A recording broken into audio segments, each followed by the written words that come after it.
التقبية النكابة النكبية والهيبة العسكرية والهيبة الإلهية. اللهم صل على محمد وآل محمد وآل الطيبين الطاهرين المعصومين المظلومين. أما بعد، فقد قال الله تبارك في كتابه المبين: بسم الله الرحمن الرحيم. قل لا أسألكم عليه أجرا إلا المودة في القربى. صلى الله عليه وسلم. اللهم صل على محمد وآل محمد. عزیزان گرامی، برادران عزیز، میں جو حضرات باہر کھڑے ہوئے ہیں وہ امام بارگاہ میں تشریف لائیں. یہ فرش عزا مومنوں کے لیے بچھایا گیا ہے. کم از کم اس فرش عزا کا احترام تو کرو. جب بھی کہیں فرش عزا بچھتا ہے تو آپ حضرات کو پتہ ہے کہ ائمہ معصومین اور بی بی فاطمہ الزہرا سلام اللہ علیہا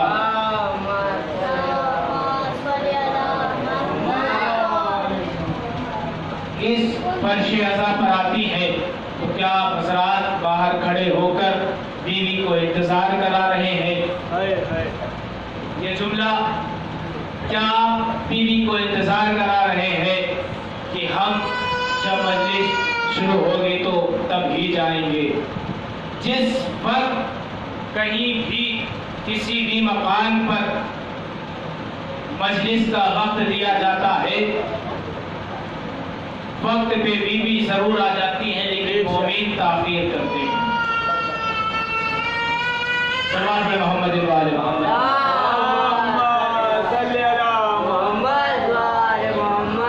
میں انشاءاللہ جلدی اپنی گفتگو تمام کروں گا.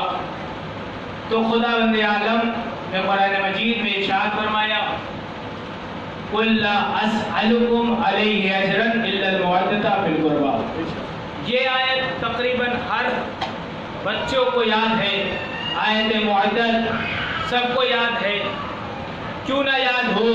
یہ آیت اہل بیت کی شان میں نازل ہوئی ہے. کیوں نہ آپ کو یاد ہو؟ کیونکہ اہل بیت سے وابستہ رہنے کے بعد کوئی ایسی آیت نہیں چھوٹ سکتی جو آپ بھول جائیں. تو خداوند عالم نے تمام انسانوں کو خلق کیا کہ وہ اس لیے خلق کیا خداوند عالم نے کہ وہ میری عبادت کریں. چند جملے خدا کی توحید پر جو ہے آپ کے حوالے کرنا چاہ رہا ہوں کہ خدا کو پہچانو. خدا کیسے ہم جو ہے خدا کے قریب ہو سکتے ہیں؟ یہ لوگ کہتے ہیں کہ خدا ہمارے اوپر کرم نہیں کرتا. خدا کرم کرتا ہے. اتنی نعمات خدا نے دی ہے، اس کا شکریہ ادا کرو. اگر خدا بند عالم نے آپ کو اندھا کر دیتا تو یہ ساری دنیا آپ کے لیے اندھیرا ہو جاتی. جسم ہوتا، جان ہوتی، لیکن اللہ کی بنائی ہوئی تمام مخلوقات کو آپ نہیں دیکھ پاتے. تو خدا بند عالم کا شکریہ ادا کرو. اس لیے کہ خدا اگر عبادتوں میں کوئی عبادت اللہ کو بہت زیادہ پسند ہے تو وہ جو ہے نماز ہے. خدا نے نماز رکھی اور 5 وقت نماز رکھی کہ یہ میرا بندہ کم از کم 24 گھنٹے میں 1 گھنٹے میری عبادت کر سکے. عبادت کیوں کرا رہا ہے؟ اس لیے کہ اللہ نے تمام نعمات آپ کو دی ہے، اس کا آپ شکریہ ادا کریں.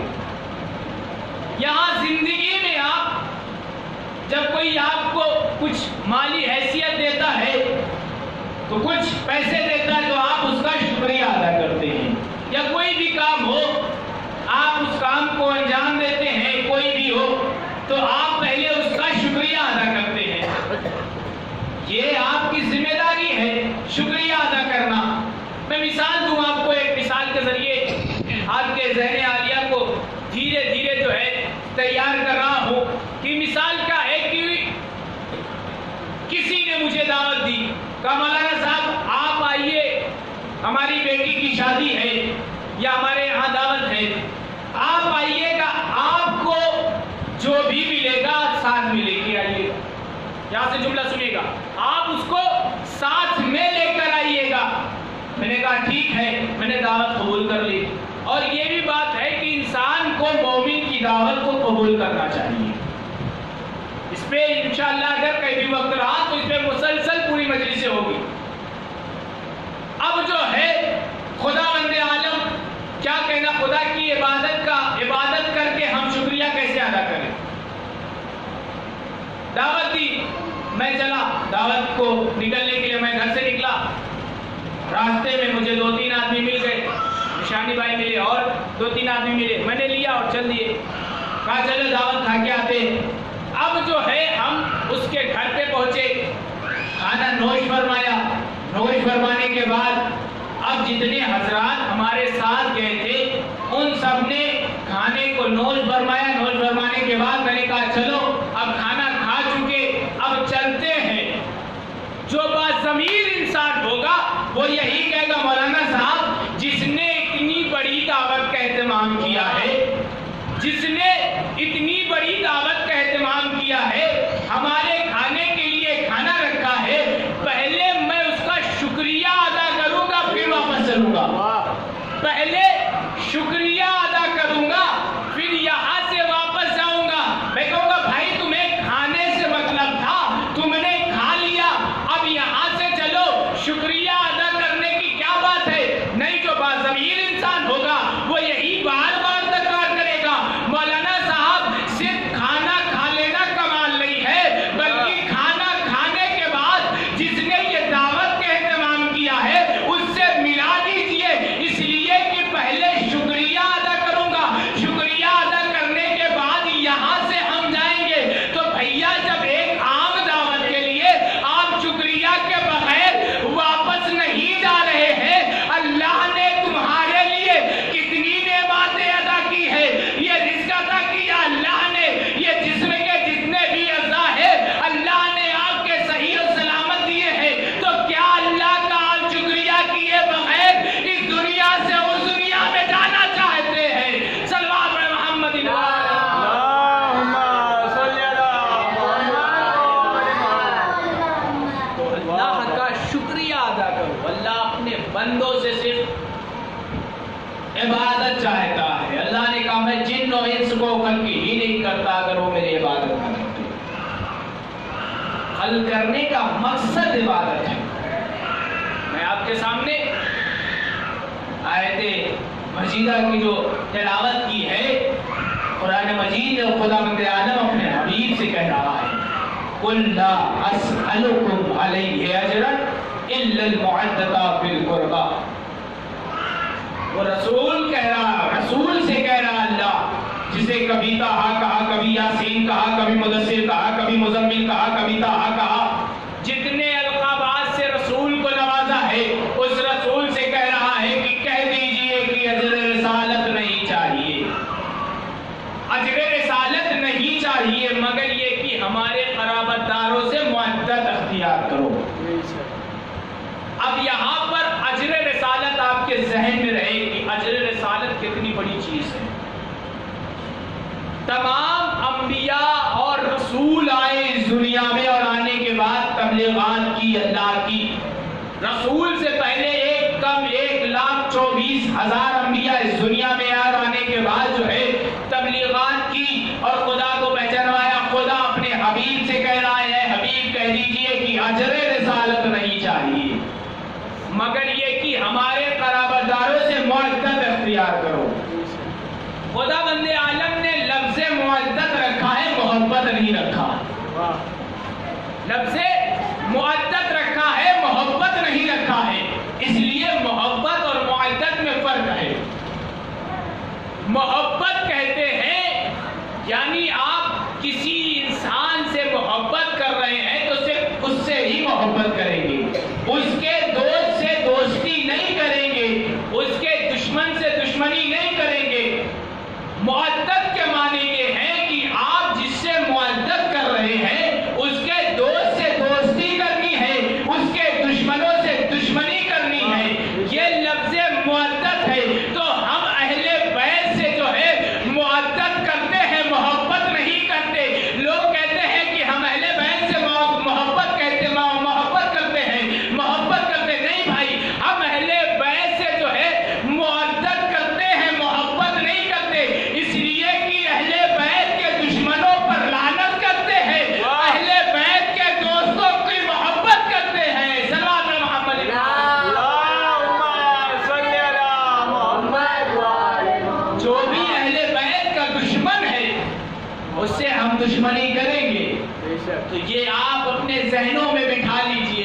کہ محبت نہیں معدت کہیے، جو بھی معدت کے باعث پر انجام ہوا، جو بھی معدت تک پہنچا ہے، اسے میثر کہتے ہیں، اسے ابوذر کہتے ہیں، اسے مقدار کہتے ہیں۔ جناب مقداد جو ہے اتنی محبت تھی مولا کائنات سے۔ سنیے گا جناب مقداد کا یہ واقعہ، سنیے گا، بہت مشہور واقعہ جناب مقداد کا، کہ جناب مقداد کے گھر جو ہے اکثر یہ ہوتا ہے کہ جو بھی اہل بیت کا چاہنے والا ہوتا ہے اور حقیقی چاہنے والا ہوتا ہے وہ غریب ہوتا ہے،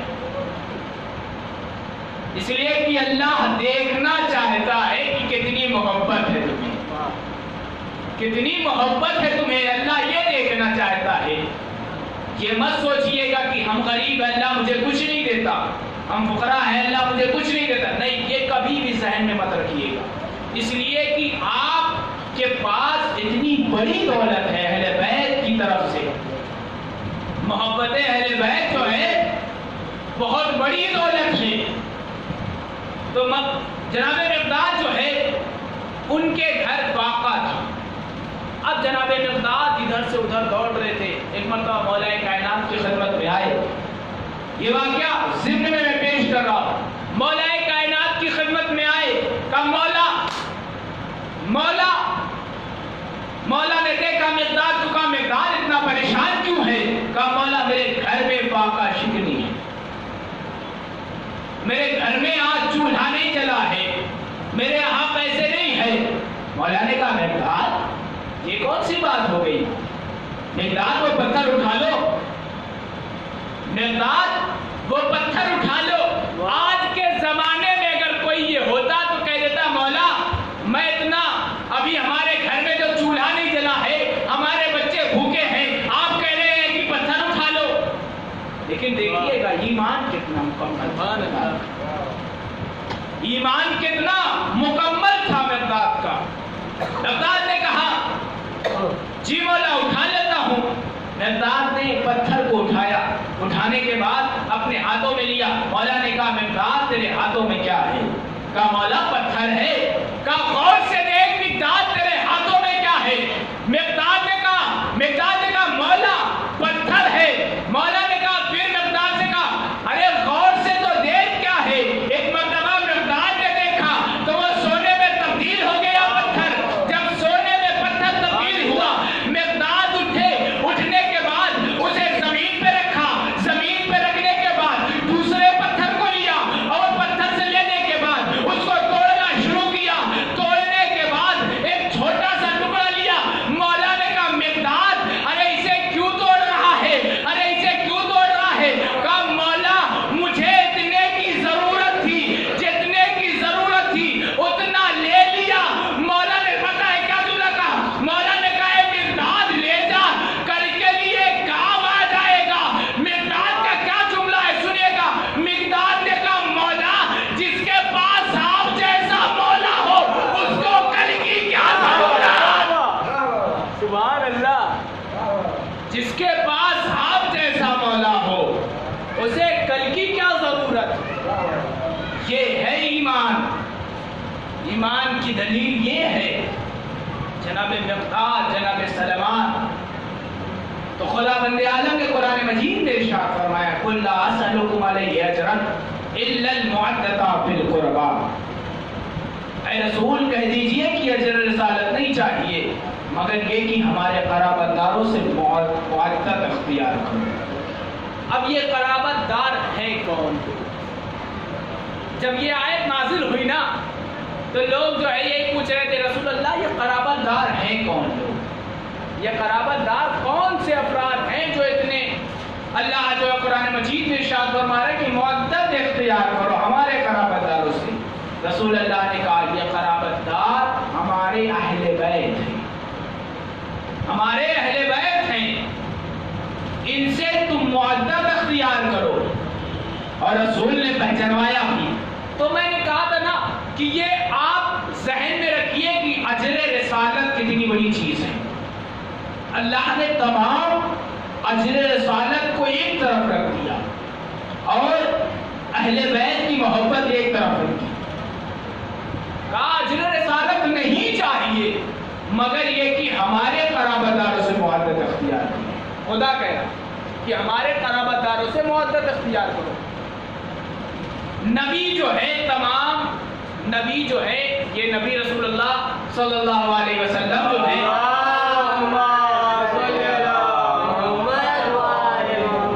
تمام نبیوں کی گواہی دینے والے ہیں. افضل بنایا تمام نبیوں سے افضل رسول خدا ہے. اور رسول خدا جو ہے تمام ائمہ اور جتنے بھی نبی اس دنیا میں آئے ہیں تمام نبیوں کی گواہی دیں گے آخرت میں.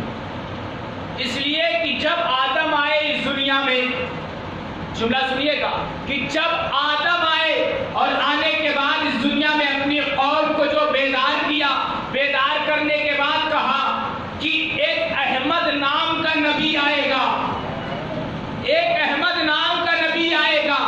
جناب نوح آئے، جناب نوح نے بھی یہی پہچانوایا، اپنی قوم سے کہا کہ ایک احمد نام کا نبی آئے گا. جناب شیش آئے، انہوں نے بھی یہی کہا ایک احمد نام کا نبی آئے گا. جناب یحییٰ آئے، انہوں نے بھی یہی کہا ایک احمد نام کا نبی آئے گا. یعنی تمام نبیوں کو پتا ہے کہ ایک آخری نبی آنے والا ہے جو احمد ہے. احمد اس لیے احمد ہے کیونکہ احمد لفظ جو ہے اوپر سے ہے، محمد زمین پہ آ کے پڑا، احمد جو ہے آسمان پہ ہے، رسول اللہ کے نام ہے. احمد نام کا نبی آئے گا. جناب آدم آئے کا احمد نام کا نبی آئے گا. جناب نوح آئے کا احمد نام کا نبی آئے گا. جناب شیش آئے کا احمد نام کا نبی آئے گا. جناب یحییٰ آئے کا احمد نام کا نبی آئے گا. جناب نوح آئے کا احمد نام کا نبی آئے گا. جناب یونس آئے کا احمد نام کا نبی آئے گا. جناب یونس آئے کا احمد نام کا نبی آئے گا. جناب یعقوب آئے کا احمد نام کا نبی آئے گا. جناب یوسف آئے کا احمد نام کا نبی آئے گا. جناب موسیٰ آئے کا احمد نام کا نبی آئے گا. جناب ابراہیم آئے کا احمد نام کا نبی آئے گا. جناب سلیمان آئے کا احمد نام کا نبی آئے گا. جناب سلیمان آئے کا احمد نام کا نبی آئے گا. جناب عیسیٰ آئے کا احمد نام کا نبی ایک آئے گا. جب تمام نبی ایک کم 1,24,000 نبی اس دنیا میں آتے رہے اور پہچانواتے رہے کہ احمد نام کا نبی آئے گا، احمد نام کا نبی آئے گا. وہی احمد نام کا نبی اس دنیا میں آنے کے بعد کہہ رہا ہے حسین منی وانا من الحسین، جسے تمام انبیاء پہچانواتے رہے کہ احمد آئے گا، احمد آئے گا. وہی احمد اس دنیا میں آنے کے بعد کہہ رہا ہے حسین منی وانا من الحسین. صلوات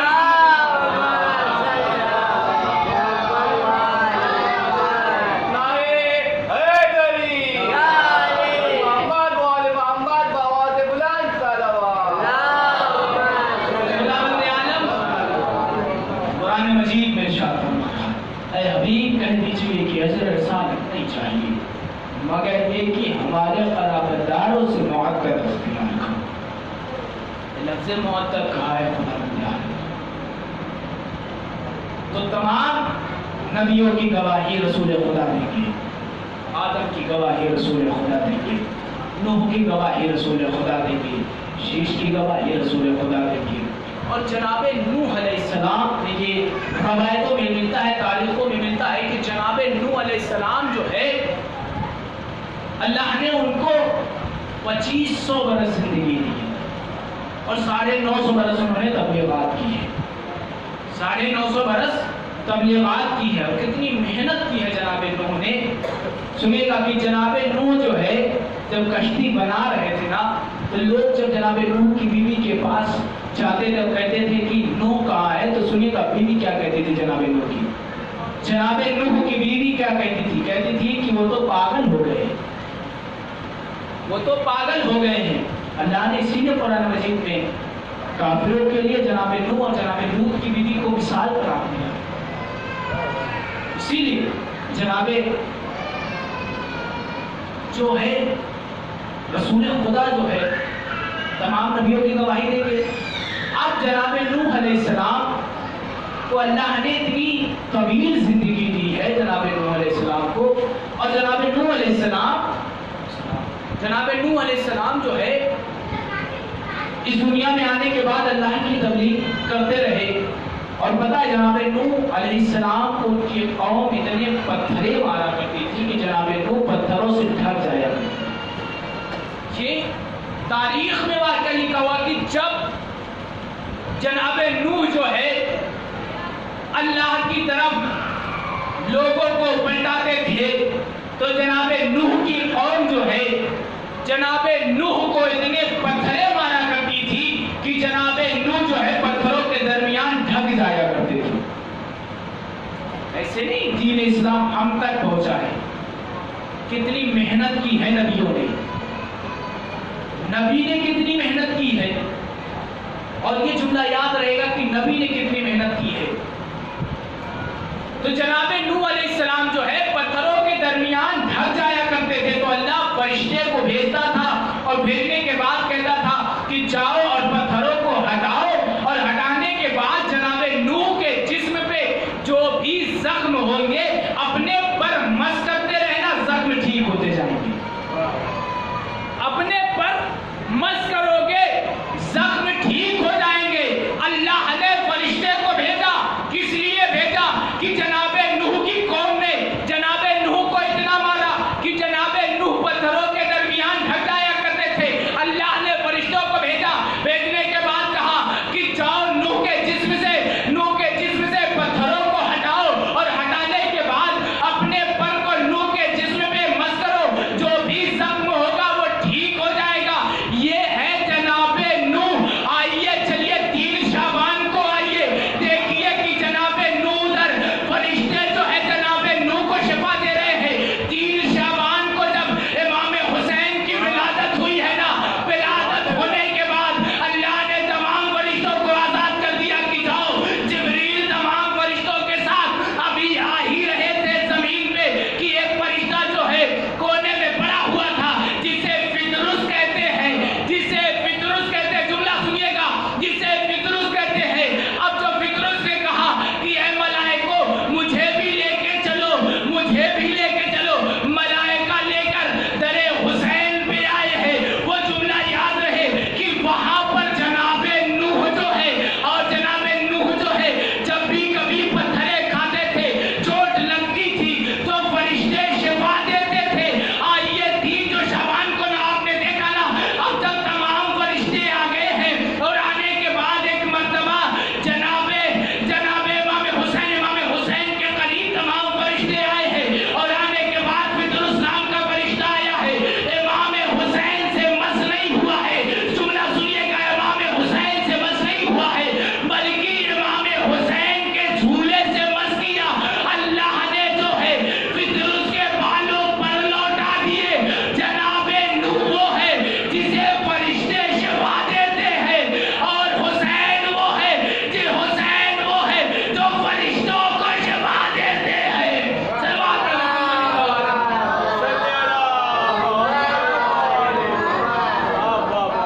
حسین وہ ہے جو فرشتوں کو شفا دیتے ہیں۔ اس لیے حسین کے مقامات کو سمجھو۔ امام حسین علیہ السلام نے، اگر امام حسین علیہ السلام نہ ہوتے تو یہ تمام، میں نے کہا نا کہ اجر رسالت یاد کریے، یہ تمام نبیوں کی محنت جو تھی نا بیکار ہو جاتی۔ جو اتنی محنت تمام نبیوں نے کی ہے سب کی سب بیکار ہو جاتی اگر امام حسین نہ ہوتے۔ تو تمام نبیوں کی گواہی رسول خدا دیں گے۔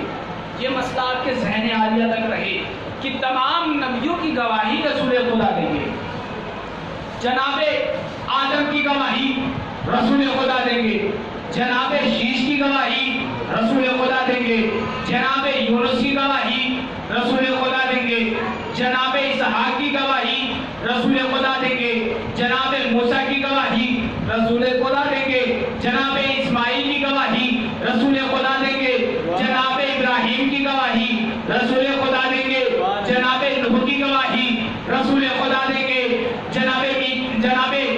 جناب موسیٰ کی گواہی رسول خدا دیں گے، جناب یوسف کی گواہی رسول خدا دیں گے، جناب یعقوب کی گواہی رسول خدا دیں گے، جناب سلیمان کی گواہی رسول خدا دیں گے، جناب عیسیٰ کی گواہی رسول خدا دیں گے، جناب یحییٰ کی گواہی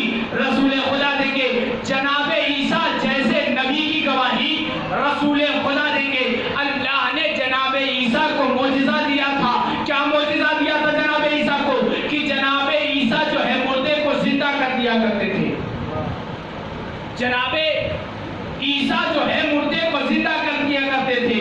معجزہ یہ اللہ نے جناب عیسیٰ کو دیا کہ وہ مردے کو زندہ کیا کرتے تھے. اور کیسے زندہ کیا کرتے تھے پتہ ہے؟ ٹھوکر مارتے تھے, کہتے تھے قم بإذن اللہ, اٹھ جا اللہ کے حکم سے. آپ یہاں پہ رکیے گا کہ جناب موسیٰ, جناب عیسیٰ جو ہے جب مردے کو زندہ کرتے تھے تو کہتے تھے قم بإذن اللہ, اٹھ جا اللہ کے حکم سے. آئیے دیکھیے کہ ایک اور کوئی بندہ ہے, خدا کا ایسا کوئی بندہ ایک اور ہے کہ جو بھی مردے کو زندہ وہ بھی کرتا ہے, لیکن فرق ہے. تو آئیے وہ کعبے کے اندر پیدا ہوا ہے, وہ کعبے کے اندر پیدا ہوا ہے. مولائے کائنات جو ہے مردے کو زندہ کیا کرتے تھے. یہ معجزہ مولائے کائنات کو بھی تھا اور جناب عیسیٰ کو بھی یہ معجزہ ملا تھا کہ جناب عیسیٰ بھی مردے کو زندہ کیا کرتے تھے اور مولائے کائنات بھی مردے کو زندہ کیا کرتے تھے. فرق دونوں میں سنیے گا کہ فرق کیسے ہے. جب بھی جناب عیسیٰ مردے کو زندہ کیا کرتے تھے نا, کہتے تھے قم بإذن اللہ, اٹھ جا اللہ کے حکم سے. لیکن جب مولائے کائنات جو ہے مردے کو زندہ کیا کرتے تھے, ٹھوکر مارتے تھے, کہتے تھے قم بإذنی, اٹھ جا میرے حکم سے, اٹھ جا میرے حکم سے.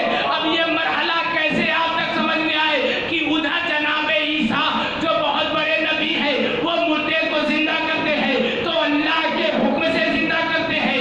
یہاں پر مولائے کائنات جو ہے مردے کو زندہ کر رہے ہیں تو کہہ رہے ہیں قم بإذنی, اٹھ جا میرے حکم سے, اٹھ جا میرے حکم سے. تو آپ کو شب ہجرت کا واقعہ یاد ہوگا نا, کیوں مولائے کائنات کہہ رہے ہیں قم بإذنی؟ اس لیے کہ مولائے کائنات نے شب ہجرت اپنے نفس کو بیچ کر اللہ کی مرضی خرید لی.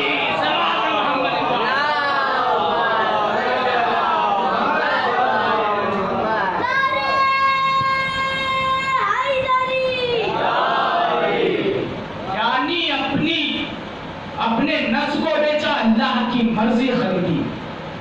اب جو ہے مولائے کائنات اس لیے زندہ کرتی تھی. تو میں کہہ رہا ہوں کہ اجر رسالت کی بات یہاں پہ چل رہی ہے. تو اجر رسالت تمام نبیوں کی گواہی رسول خدا دیں گے. میں آپ کے حوالے یہ جملہ کہنے جا رہا ہوں کہ آدم کی گواہی رسول خدا دیں گے, نوح کی گواہی رسول خدا دیں گے, اسحاق کی گواہی رسول خدا دیں گے, شیش کی گواہی رسول خدا دیں گے, یونس کی گواہی رسول خدا دیں گے, ادریس کی گواہی رسول خدا دیں گے, سلیمان کی گواہی رسول خدا دیں گے, جناب عیسیٰ کی گواہی رسول خدا دیں گے, جناب ابراہیم کی گواہی رسول خدا دیں گے, جناب اسماعیل کی گواہی رسول خدا دیں گے, جناب سلیمان کی گواہی, جناب موسیٰ کی گواہی رسول خدا دیں گے. ایک کم 1,24,000 نبیوں کی جو گواہی دے اسے محمد کہتے ہیں. محمد کی ولایت کی جو گواہی دے اسے علی ابن ابی طالب کہتے ہیں.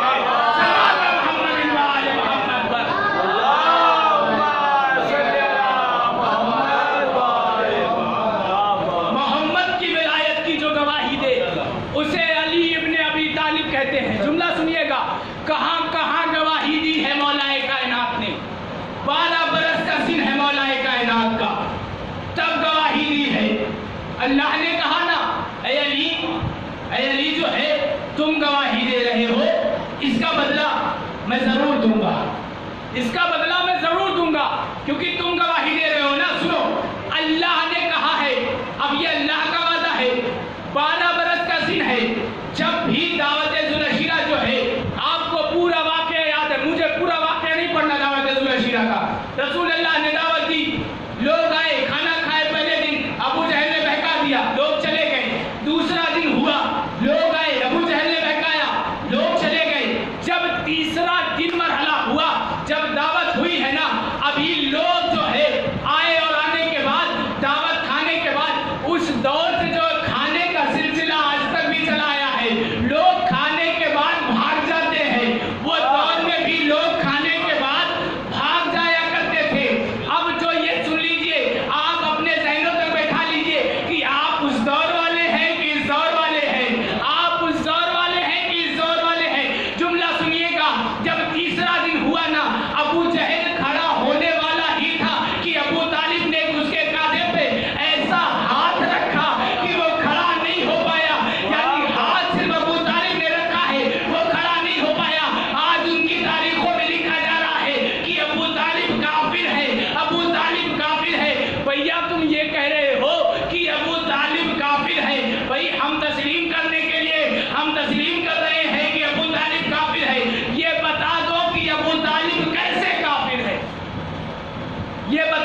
میں اپنے اجداد کے دین پر باقی ہوں، میں اپنے اجداد کے دین پر باقی ہوں۔ تو آپ اب یہاں پر طے کر لیجئے کہ جناب ابو طالب کے اجداد میں ہے کون؟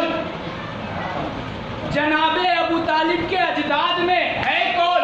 جناب ابو طالب کے اجداد میں جو ہے، جناب ابو طالب کے اجداد کو دیکھا جائے تو جناب مناف ملیں گے، جناب مطلب ملیں گے، یعنی یہ سب تمام ہے۔ اب جو ہے جناب ابراہیم ملیں گے۔ اب یہ سنیے گا کہ جناب ابراہیم، فیصلہ خود کر لیجئے کہ جناب ابراہیم مسلمان تھے کہ نہیں تھے؟ جناب ابراہیم مسلمان تھے کہ نہیں تھے؟ جناب ابراہیم کو اللہ نے نبوت بھی دی تھی، امامت بھی دی تھی۔ اب رسول خدا نے جب یہ کہا، اور کہاں کا؟ حجرے کے اندر کہا، حجرے کے اندر اور کان میں کہا۔ اور عرب میں جو ہے گھر ہوتے تھے، عرب کا گھر جو ہوتا تھا پہلے جو ہے دروازہ، پھر جو صحن، صحن کے بعد حجرے ہوتے تھے، صحن کے بعد حجرے ہوتے تھے۔ یعنی یہ کتنے سننے والے تھے، کتنے سننے والے تھے۔ یہ کیا کہا کہ رسول اللہ نے ابو طالب کو حجرے میں، ابو طالب کا آخری وقت تھا، ابو طالب کا آخری وقت تھا، اور کانوں میں یہ جملہ کہا، اے چچا جان کلمہ پڑھ لیجئے، اے چچا جان آپ کلمہ پڑھ لیجئے۔ بھائی یہ کیسے مسلمان ہے؟ عجیب مسلمان ہے، یہ عجیب مسلمان آئے ہیں۔ اگر سننے پہ آتے ہیں تو کمرے میں کہی ہوئی بات، کانوں میں کہی ہوئی بات سن لیتے ہیں، اگر نہیں سننے چاہتے ہیں تو غدیر کے میدان میں رسول اللہ دونوں ہاتھوں کو بلند کر کے دکھا کے بھی کہہ رہے ہیں، من کنت مولا ہو فہذا علی المولا۔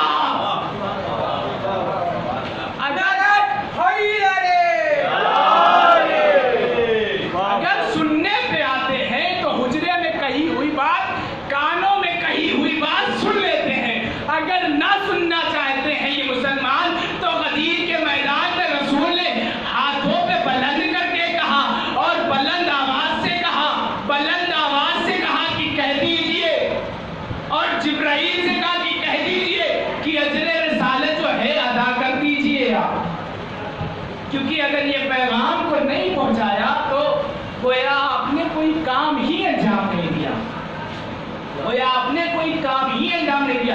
یعنی یہ مرحلہ، ولایت کا مرحلہ کتنا اہم مسئلہ ہے، ولایت کا مسئلہ کتنا اہم ہے کہ اللہ جو ہے اپنے رسول کو، یعنی تمام نبی کو بھیجا، اور رسول کو گواہ بنا کے بھیجا نا، کہ تمام نبیوں کا گواہ رسول اللہ کو بنایا۔ اب اسی رسول سے کہہ رہا ہے کہ اگر تم نے اس کام کو انجام نہیں دیا، گویا رسالت کے کسی کام کو بھی انجام نہیں دیا۔ اب یہاں پر رسالت کی بات آ جاتی ہے نا، گویا آپ نے رسالت کے کسی کام کو بھی انجام نہیں دیا۔ اگر اس کام کو آپ نے انجام نہیں دیا تو کتنا اہم مسئلہ ہے۔ تو کیا کہا؟ ابو طالب نے جو ہے، بات یہاں پہ رکی تھی کہ ابو طالب نے ابو جہل کے کاندھے پر ہاتھ رکھا تو ابو جہل کھڑا نہیں ہو پایا۔ ایک مرتبہ رسول خدا کھڑے ہوئے، کھڑے ہونے کے بعد کہا، جو بھی میرے اس کام میں مدد کرے گا، کس کام میں؟ دین پہنچانے کی، جو بھی مدد کرے گا وہ میرا جانشین ہوگا، میرا وسیع ہوگا، میرا بھائی ہوگا، میرے بعد جو ہے وہ خلیفہ ہوگا۔ یہ بات رسول اللہ نے بتا دی۔ اتنا بڑا مجمع ہے، کوئی مجمع سے نہیں اٹھا۔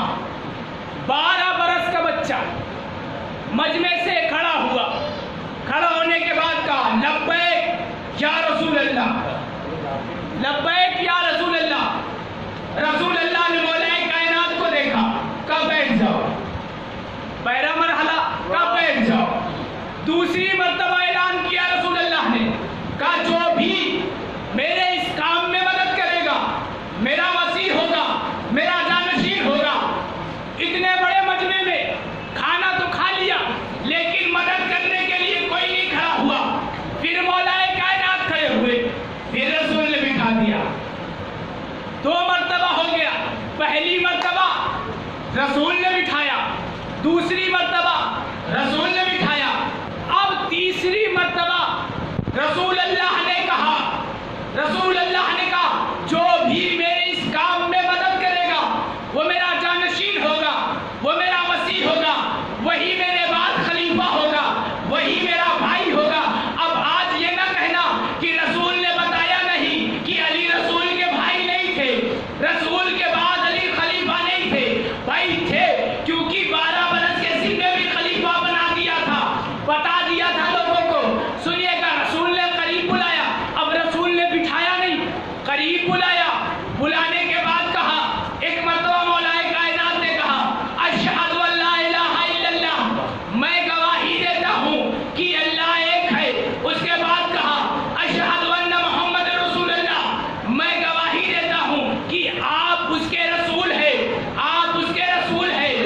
اب اس کے بعد رسول اللہ نے کیا جملہ کہا، اشہد ان امیر المومنین، میں گواہی دیتا ہوں آپ اس کے وصی ہیں، آپ اس کے وصی ہیں۔ آج یہ حضرات لوگ کہتے ہیں نا کہ ہم جو کلمہ پڑھتے ہیں وہ بہت بڑا کلمہ پڑھتے ہیں، ادھورا کلمہ پڑھتے ہیں، ولایت علی کا ولایت علی اظہار کرتے ہیں، ہم لوگ ولایت علی کا اظہار کرتے ہیں۔ یہ کلمہ کہاں سے آ گیا ہے، یہ کلمہ کہاں سے آ گیا ہے؟ بھیا تم جو ہے جو کلمہ آج پڑھ رہے ہو وہ رسول کا کلمہ نہیں ہے بلکہ علی کا کلمہ ہے۔ ہم جو کلمہ پڑھ رہے ہیں وہ رسول کا کلمہ نہیں ہے، وہ علی کا کلمہ نہیں ہے بلکہ رسول کا کلمہ ہے۔ بے شک جو ہم کلمہ پڑھ رہے ہیں وہ رسول کا کلمہ ہے۔ رسول نے کہا، مولا کائنات کو بلایا، بلانے کے بعد تمام لوگوں کو بتا دیا کہ یہی میرا جانشین ہے، یہی میرا وصی ہے، یہی میرے بعد خلیفہ ہے۔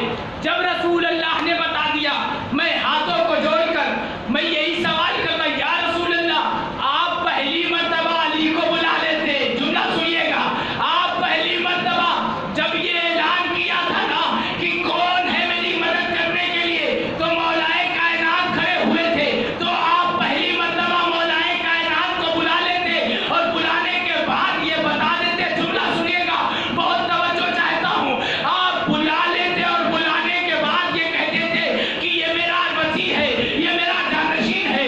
آپ نے پہلی مرتبہ کیوں نہیں بلایا، دوسری مرتبہ کیوں نہیں بلایا، تیسری مرتبہ کیوں نہیں بلایا؟ شاید رسول اللہ یہی آواز دے کہ کل کوئی کہنے والا یہ نہ کہہ دے یا رسول اللہ میں کھڑا ہونے والا ہی تھا کہ علی کھڑے ہو گئے، اس لیے میں نے 3 مرتبہ کہا، میں نے 3 مرتبہ کہا کہ کوئی شاید کھڑا ہو جائے لیکن کوئی کھڑا نہیں ہوا، علی کے سوا کوئی بھی نہیں تھا۔ صلوات پر محمد۔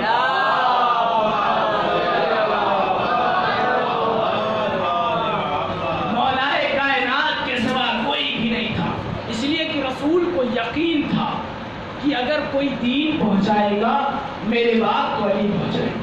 یہ خلافت پہ بیٹھ جانا الگ بات ہے، خلافت پہ بیٹھ جانا الگ بات ہے، اگر دین پہنچائے گا، کوئی بھی دین پہنچائے گا تو جو ہے علی پہنچائیں گے۔ اس لیے کہ خلافت پہ بیٹھنے کے بعد بھی جب کوئی رومی اور شامی سوال کے لیے آتا تھا نا تو جواب نہیں دے پاتے تھے۔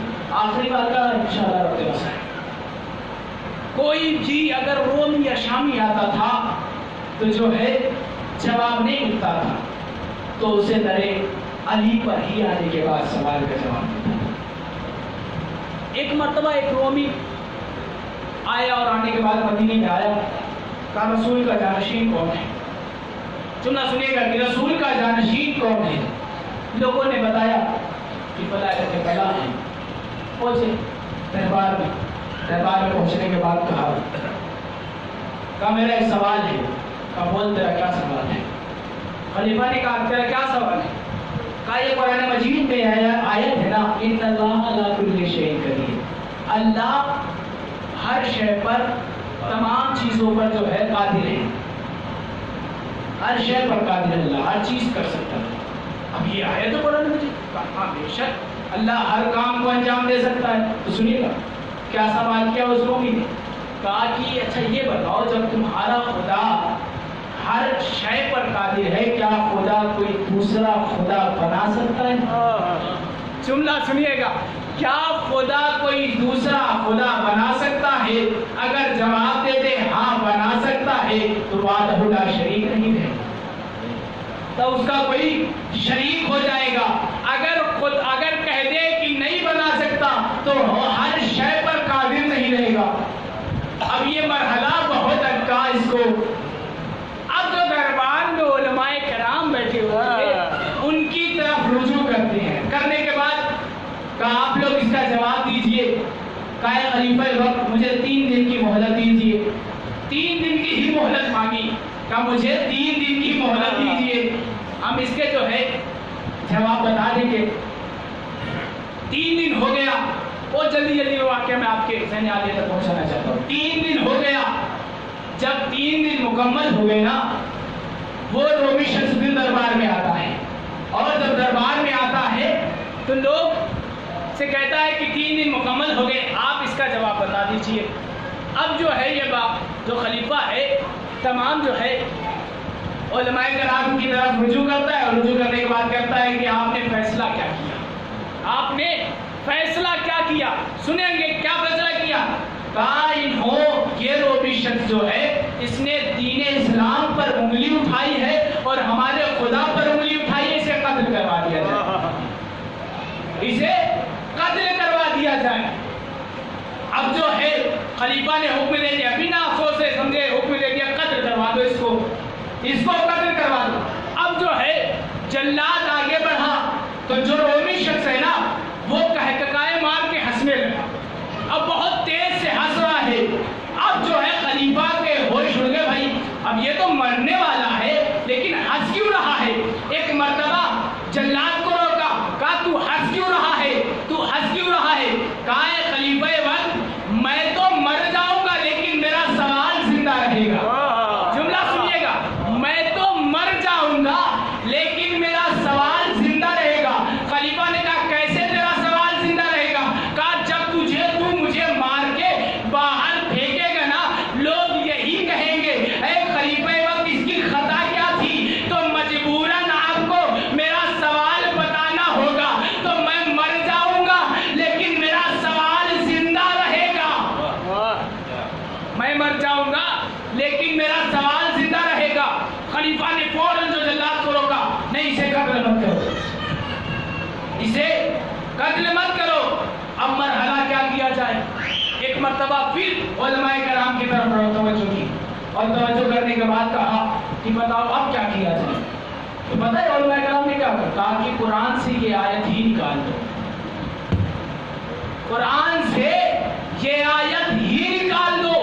جیسے ہی قرآن پہ حرف یہ اٹھا کہ آیت ہی نکال دو، آیت کا نکالنے کا مسئلہ تھا، اسی دربار میں ایک رسول کا بوڑھا صحابی، مولا کائنات کا بوڑھا صحابی سلمان بیٹھا ہوا تھا۔ کھڑے ہوئے سلمان رومی کے ہاتھ کو پکڑا، چل میں تجھے لے کے چلتا ہوں حقیقی وارث کے پاس، اس کا مرحلہ، اس کا حل، اس سوال کا جواب تجھے وہاں مل جائے گا۔ اب جو ہے سلمان لینے کے بعد، اس کے ہاتھوں کو پکڑنے کے بعد، ابھی جو ہے درے علی پہ آئے، ابھی دخل باب نہیں کیا، جملہ سنیے گا، ابھی دخل باب نہیں کیا، اندر سے آواز آئی سلمان آ جا، سلمان آ جا، جو تیرے ساتھ رومی ہے نا اس کو بھی ساتھ میں لے گیا۔ اب اس کی حیرانی بڑھ گئی، کہا بھائی ابھی مجھے تو دیکھا نہیں، تمہیں تو دیکھا نہیں، یہ کیسے بتا رہا ہے کہ سلمان آ جا؟ کہا مولا حقیقی رسول کے وارث وہی ہوا کرتے ہیں جو علم غیب کی خبر رکھتے ہو، جو علم غیب کی خبر رکھتے ہو۔ اندر پہنچا، سلام کی دخل باب کیا، دخل باب کرنے کے بعد اندر پہنچا، سلمان نے سلام کیا۔ ایک مرتبہ مولا کائنات نے کہا رومی پوچھ تیرا سوال کیا ہے؟ اے رومی پوچھ تیرا سوال کیا ہے، تو سوال کیا کرنا چاہ رہا ہے؟ کہا اے رسول اللہ کے وسیع آپ سے میں یہ سوال کرنا چاہتا ہوں، اے علی میں یہ سوال کرنا چاہتا ہوں کہ قرآن مجید میں یہ آیت ہے کہ نہیں ہے؟ ان اللہ علی کل شیء قدیر، اللہ ہر شے پر قادر ہے۔ مولا کائنات نے کہا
اس لیے کہ وہ خدا بنا سکتا ہے. خدا مولا کائنات اگر نہ ہوتے تو ہم تک اصلی دین نہیں پہنچتا.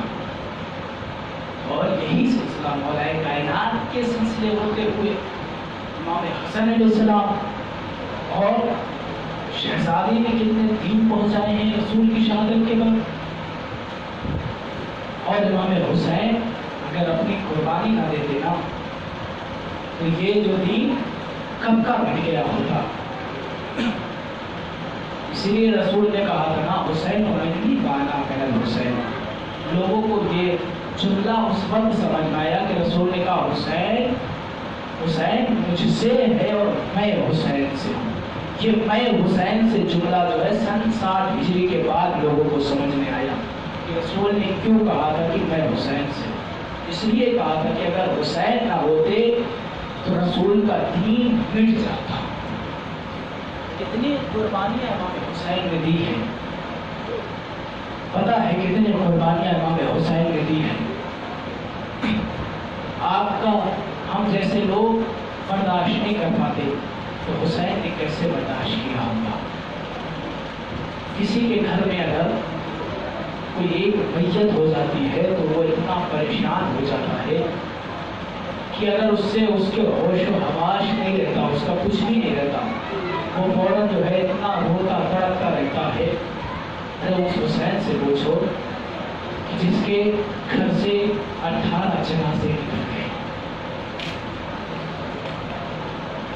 کیسا کیسا جنازہ حسین کے گھر سے نکلا ہے. سنیے گا عزیزو, 13 برس کا جنازہ حسین کے گھر سے نکلا. یہ جملہ قیامت کا جملہ ہے. 13 برس کا جنازہ حسین کے گھر سے نکلا ہے. اور نہ محمد کا جنازہ حسین کے گھر سے نکلا ہے. 18 برس کا جنازہ حسین کے گھر سے نکلا ہے. 34 برس کا جنازہ حسین کے گھر سے نکلا ہے. غضب تو یہ ہو گیا کہ جب 6 مہینے کا جنازہ حسین کے گھر سے نکلا. عزیزو, جب بھی کہیں فرش عزا بچتا ہے نا تو حسین کی دکھیاری ماں آ جاتی ہے. کہ آپ نے حضرت کا جملہ سنا ہے کہ اپنی ٹوٹی ہوئی بسلیاں پکڑے پکڑے حسین کی دکھیاری ماں عزاداروں کے پاس آتی ہے اور آنے کے بعد حسین کے زخموں کا مرہم چاہتی ہے. حسین کے زخموں کا مرہم چاہتی ہے. ایک عالم دین تھے, ان کا جملہ سنیے. ایک عالم دین تھے, انہوں نے مجلس پڑھی اور مجلس پڑھنے کے بعد امام حسین کے مصائب کو بیان کیا. بیان کرنے کے بعد وہ جا کے گھر سو جاتے ہیں. سونے کے بعد جب وہ اٹھتے ہیں نا تو کیا دیکھتے ہیں, جب وہ سونے کے بعد سونے میں خواب میں امام حسین ان کے پاس آتے ہیں. اور جب امام حسین ان کے پاس آتے ہیں نا تو امام حسین کا تمام بدن جو ہے زخمی ہوتا ہے.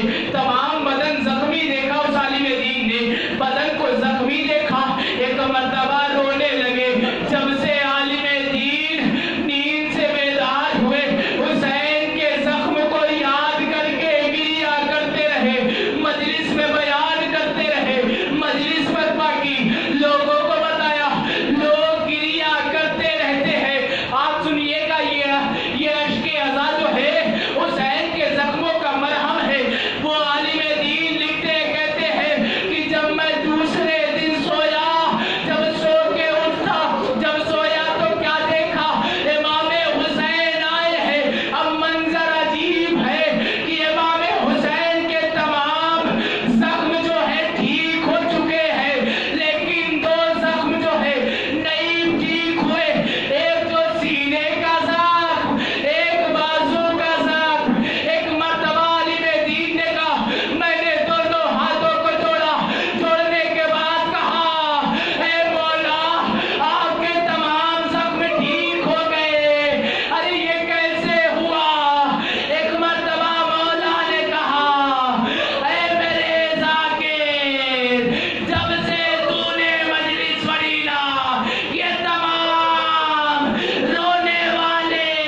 عزیزوں یہ قافلہ جب روانہ ہوا ہے، ابھی چند دور یہ قافلہ پہنچا تھا کہ ایک مرتبہ سکینہ کو ستانے کے لیے ایک اور ظلم کیا گیا۔ کیا ظلم کیا گیا کہ سکینہ کی ماں کے گود سے اتارا گیا، اونٹ کی ننگی پشت پہ سکینہ اونٹ کی ننگی پشت پہ سکینہ کو باندھا گیا، اور پتا ہے اونٹ کو کیسے چلایا گیا؟ اونٹ کو دوڑاتے ہوئے چلایا۔ سکینہ ایک مرتبہ جب اونٹ دوڑتا تھا نا، سکینہ کہتی تھی اے بھیا سجاد، یہ بہن پانی نہ مانگے گی، ارے جبل سے کہہ دو کہ اونٹ سے مجھے اتار دے۔ یہ سکینہ پانی نہ مانگے گی، کہہ دو کہ اونٹ سے مجھے اتار دے۔ جزاک اللہ کی آوازیں بلند ہو گئی، جتنا ہو سکے اتنا رو لیجئے، رونے میں بخل مت کریے گا، بلند آواز سے گریا کریے، اس لیے کہ میرا چچا امام کہتا ہے کہ جب بھی میرے جان یاد ادا کے مسائب پڑھے جائے تو ایسا گریا کیا کرو جیسے ایک جوان کا لاشا مرے گھر سے نکلتا ہو، جیسے ایک جوان کا لاشا بڑے گھر سے نکلتا ہو۔ عزیزوں میں نے تمام مصائب کو چھوڑ دیا، چند مصائب سنیے گا۔ یہ قافلہ شام کے زندان میں پہنچ گیا، شام کے زندان میں پہنچ گیا۔ یہ ستائی ہوئی بچی ہے، ایک مرتبہ بابا کو یاد کرتے کرتے سو گئی، سونے کے بعد ایک مرتبہ اٹھی، گریا کر رہی ہے، بابا بابا کر کے ارے پکار رہی ہے۔ ایک مرتبہ لوگوں نے غیر شام کے زندان میں جو ہے بیوی زینب نے پوچھا بیٹی سکینہ کیا ہوا؟ کہا اے پھوپھی اماں ابھی تو میرے بابا آئے تھے، ابھی تو میرے بابا آئے تھے، میرے بابا کہاں گئے؟ اے پھوپھی اماں مجھے بتا دو کہ میرے بابا کہاں گئے، میرے بابا کہاں گئے؟ پھوپھی سمجھ گئی کہ بچی نے جو ہے خواب میں اپنے بابا کو دیکھا ہے۔ ایک مرتبہ زندان شام میں کوہرام برپا ہوا، ارے یزید نے امام حسین کے سر کو زندان میں بھیجا۔ جب کوئی بچہ روتا ہے نا تو لوگ اسے خوش کرانے کے لیے ٹافی وغیرہ دیتے ہیں، لیکن ہماری سکینہ جب سکینہ گریا کرتی ہے نا تو باپ کا کٹا ہوا سر آتا ہے۔ ارے سر کو سکینہ نے دیکھا، بابا کے سر کو لیا، اپنے رخسار کو بابا کے رخسار پہ رکھ دیا، گریا کرنے لگی۔ اے بابا مجھے نہیں پتا تھا کہ یتیمی سے کہتے ہیں، کیونکہ جب مسلم شہید ہوئے تھے آپ نے رقیہ کو بلا کے ارے بندے پہنائے تھے، شفقت سے ہاتھ پھیلا تھا۔